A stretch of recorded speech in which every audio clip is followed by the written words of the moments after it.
In the US, there's this common notion that animation is kid stuff. Of course, there have always been outliers that are becoming more common. For example, there are a slew of adult animated TV shows from The Simpsons to Bob's Burgers to Archer to BoJack Horseman to Rick and Morty to Harley Quinn and more. And even an animated Van Gogh movie entitled Loving Vincent, which was entirely hand-painted frame for frame, was for adults.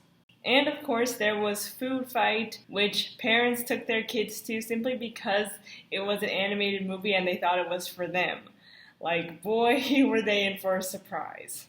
But still, most animated feature films tend to be marketed as for the whole family, as a family picture, and therefore the movies tend to be more for kids and less for adults. Most times, studios create characters that are solely in the movie to sell toys and move merchandise. And that's not necessarily a bad thing, but it is annoying when not done well. But in the end, I don't really have beef with the fact that animated movies in the US are made for a wider demographic. And honestly, some of my favorite movies are animated movies for this exact reason, because animated movies tend to balance out the whimsy of childhood with the serious reality of adulthood, and that's why I like them so much. Ratatouille is definitely one that always comes to mind. But still, I wish there was more appreciation for animation as an art form, and that's what I'm here to talk about today. Animation as art, and why I still love watching animated movies as an adult. Hey everyone, welcome back to my channel. My name's Cheyenne, and I'm an Asian American adoptee and expat living in Brazil. I post new videos every Tuesday and Friday about race, feminism, and pop culture, so if you're into that, please subscribe and ring the bell. So part 1, a very brief and limited history of animation in the United States. Basically, this part is going to answer why in the US we see animation as kid stuff.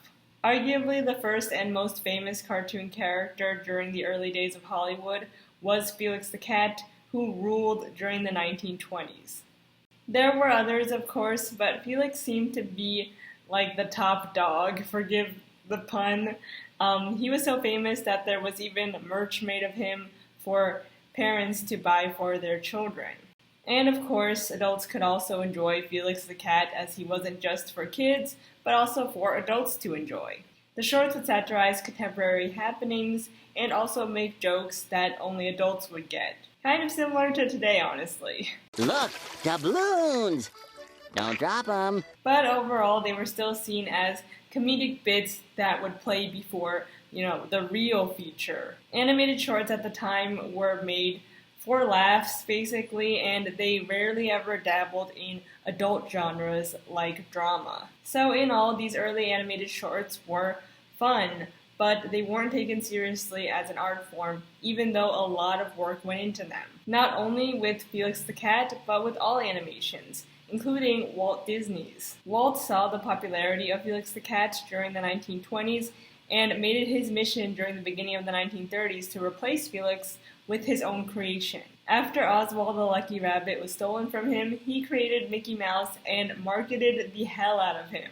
If he was going to replace Felix the Cat, he needed that kid demographic, and in the end, he got it. Mickey Mouse Clubs soon popped up all over the country to gather every Saturday to watch a matinee of Mickey shorts and Silly Symphony cartoons. And after a few years, Walt was finally able to replace Felix with Mickey Mouse in the public consciousness. Walt was able to do this by adding synchronized sound to his cartoons, which had never been done before, and was an arduous task and really hard, but it proved to pay off in the end. He also hired the best of the best, even hiring some of the Felix the Cat animators and convincing them to move to his Hyperion studio in California from New York City, which was still the film capital at the time in the United States. Walt, being a perfectionist, never cut costs or corners, and therefore the animation in his shorts really stood out. He sometimes had animators animate the same sequence 9 times just to make sure that it was perfect. Even though Disney marketed his Mickey Mouse cartoons and Silly Symphonies as kid stuff in order to make them popular, didn't mean that he saw them as any lesser than a high drama live action film. Despite the intense task and art form, which is animation, which includes painting, inking, baking cells, mixing paints, adding sound, and more, most people just saw the cartoons as silly gags. It didn't really help that Walt called them silly symphonies either. But it was Disney's dream and goal to make people see and understand that animation is an art form and is high art, and it honestly baffles me that some people don't see it that way. So, part 2, animation is hard work and also high art. Animation has so many moving pieces, and some of it, if not most of it, never even makes it to the screen in the final film. When starting an animated TV show or feature film, tons, if not dozens upon dozens of character iterations and prop iterations are made before finally being chosen to be rendered out. While working on Frozen, Victoria Ying, a visual development artist, was working hard for months on Elsa's music box that in the end didn't make it into the final cut of the movie. This box that was in the Frozen, like one of the original iterations of Frozen, and it's in the Art of book, so like I know that it's okay to talk about. But there was like a story moment when Elsa gives Anna like a music box for, or no, I think it was Hans gives Anna and Elsa Anna a music box, and I got to design that, which was really fun because music boxes are so pretty and there's like so much stuff going on in them. So I got to really explore the world of Frozen kind of on this like small scale. That felt really like low risk, but still at the same time was able to encapsulate like the story and the characters. But her added work, though not present in the film, did help find the feel of Frozen as a movie. The color team then needs to decide what color everything will be, which was extremely hard back in the day of hand-drawn animation, where paint mixers needed to literally mix every color and take stock of what they had each day to make sure everything was in order for the painters. Not to mention, the color mixers and technicians need to make sure all of the colors are the same in order for the movie and the animation in the movie to be consistent. In one scene in Roger Rabbit, there were 75 colors used on the darts alone. 75 colors just for a few props. There were 75 colors just on the darts alone. We have just finished a 7-minute film, Roller Coaster Rabbit, which approximately had 23,000 cells. Roger was quite difficult. He had 14 colors. Most people could average about 16 cells a day. Although painting looks easy, it takes time to get consistent quality from an artist. In-betweeners need to hand draw every movement from one keyframe to another, which means there are dozens upon dozens of pages and later cells to each animated movie you've ever watched before the move to CGI. In one shot in Snow White that Brandon Corey recreated and posted here on YouTube, there were 334 frames in one little scene with birds chirping and flowers moving, each on their own independent layer and loop. And that's honestly what interests me the most about animation, how just a little sequence can be broken down into so many different layers and so many moving parts. It's just so intense how it all comes perfectly together in the end. Environments are laid out, storyboards mounted, and an important thing to know is that anything can change at a drop of a hat, so you have to kind of be ready for anything. And sometimes it's thankless work, as most people don't stay for the ending credits, and most people don't know who the people are in the credits to begin with unless they're in the animation industry. For example, Ub Iwerks, one of Disney's longtime partners and animators, actually left the studio for a while because he felt as though he wasn't getting enough credit for Mickey. In one anecdote I read in Neil Gabler's biography entitled Triumph of the American Imagination, when a fan asked Walt to draw him a doodle of Mickey, Walt passed it on to Ub Iwerks because he couldn't draw Mickey. Animation is sometimes very thankless work, but it is really rewarding for people who make it their living, obviously, because there's only a few positions open and the people in the industry truly do love what they do. Animation is also definitely more of a team effort anyway, rather than any one individual's effort. So I think that can also be really fulfilling if you're, into doing work with a team. Of course, in the field of animation and in the animation industry and bubble, people probably do know who you are and do recognize your individual talents, but it just kind of sucks that the larger public also doesn't recognize individual artists that work so hard on the movies that we know and love. I personally suggest following Bobby Pontillas on Instagram, as he is a visual development artist at Disney and worked on Tangled and Frozen. I also suggest following Lulu's sketches here on YouTube. She works in the animation industry, both in feature and TV, and she's just really knowledgeable and always making videos about the animation industry. Lastly, go follow and look at some of the artists who worked on Carmen Sandiego. Two of them, Wei Li, a storyboard artist, and Sylvia Liu, the art director, were nominated for Daytime Emmys this year.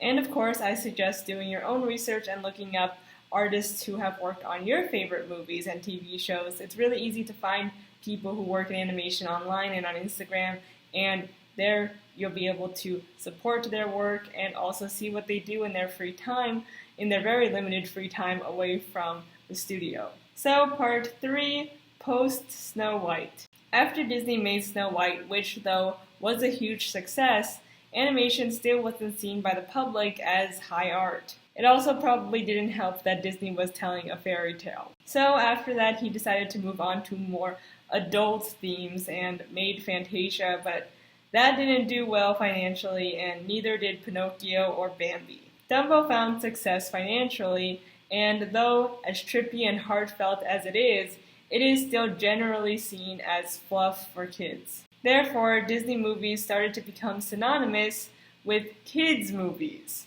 And Disney movies, though Walt did dabble in a lot of live-action films and TV shows, are remembered today as primarily animated movies. So the correlation between the two isn't really too difficult to understand. And animation studios ever since have been trying to replicate Disney's success and sticking to the kids' movie formula to a T, rather than trying to branch out and make any animated movies for adults, or at least high-budget animated movies for adults. But I think that the fact that Disney movies are made for the whole family is kind of awesome, because family entertainment does matter and can be really good, and when done right, lends itself really well to drama and comedy. Another reason why I really like animated movies is because everything is made from scratch. Everything exists in its own world, and therefore you can bend the laws of reality. It doesn't need to be realistic. You don't need to adhere to the laws of physics or anatomy.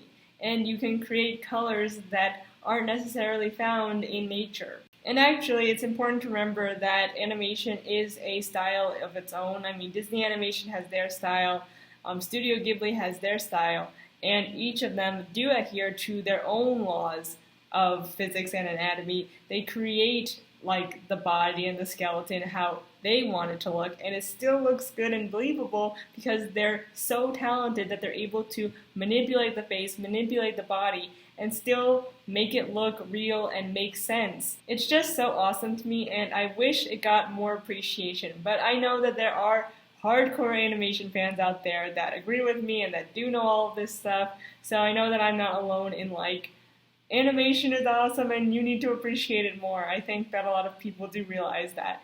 And I'm glad that, I am not alone. Another thing that I want to bring up is that even the more poorly funded animation studios, or the animation studios that spend most of their movie's budget on celebrity voice actors or celebrity actors in general, they also do deserve appreciation and love, because the artists that work behind the scenes of those movies are really talented, even though the movies always or usually come out kind of strange. The artists working behind Trolls, Rio, and the Minion movies do deserve credit and praise where praise is due, because they are artists and technicians, and no one gets into the world of animation by being bad at storytelling or their craft. As for Disney, it seems to be moving away from animation altogether and kind of giving up on Walt's dream that animation can be a high art form, as they're remaking all of their classic animated films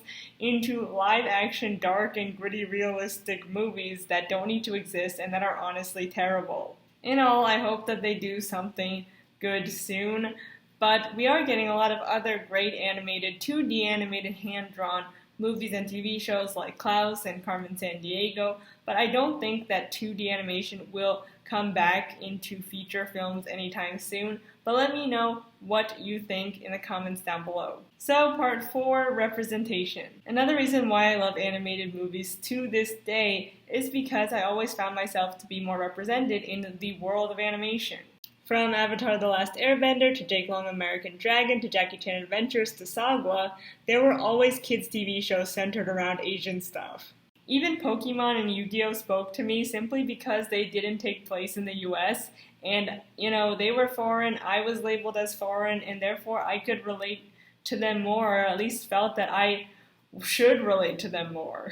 And as I got older and got more into the works of Hayao Miyazaki and Makoto Shinkai, I started to see myself in the world of anime. Not because I'm Japanese, but because I saw myself in these characters that lived in Asia and had Asian names. Kind of how I really identified with K-pop when I was in high school, simply because they were Asian.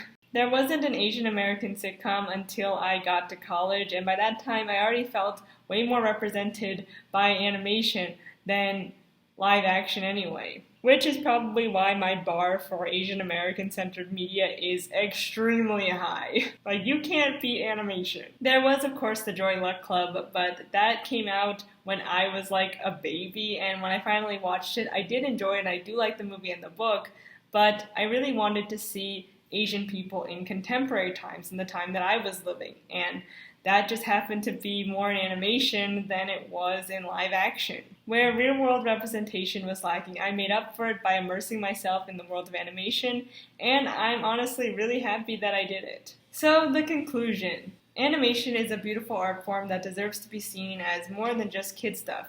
It should be seen as an art form that is for all ages, from kids to adults alike. But that, of course, doesn't mean that animation can't be made specifically for adults or even be made to be horrific. I mean, just look at Babadook, which was made specifically for adults and to scare adults. Animated movies, in my opinion, have yet to reach their full potential, at least in Hollywood, and I hope that changes sometime soon. I think for animation to ever be taken seriously as high art, it needs to start being in other genres rather than just entertainment for the whole family. But that's just my opinion. Let me know what you think in the comments down below. And also let me know what your favorite animated movies are in the comments. So that's it for the video. Thank you so much for watching. I hope you enjoyed it. And if you're new here, I post new videos every Tuesday and Friday. And my next video is going to be a 2020 end of the year pop culture commentary wrap up. So if you want to see that one, please subscribe and ring the bell so you're notified every time I post a new video. And if you like this video, please give it a like, leave a comment, share it with someone, and I'll see you all in the next one. Thank you so much to my subscribers and my patrons. You guys make my day every day, so thank you so much, and I'll see you all in the next one.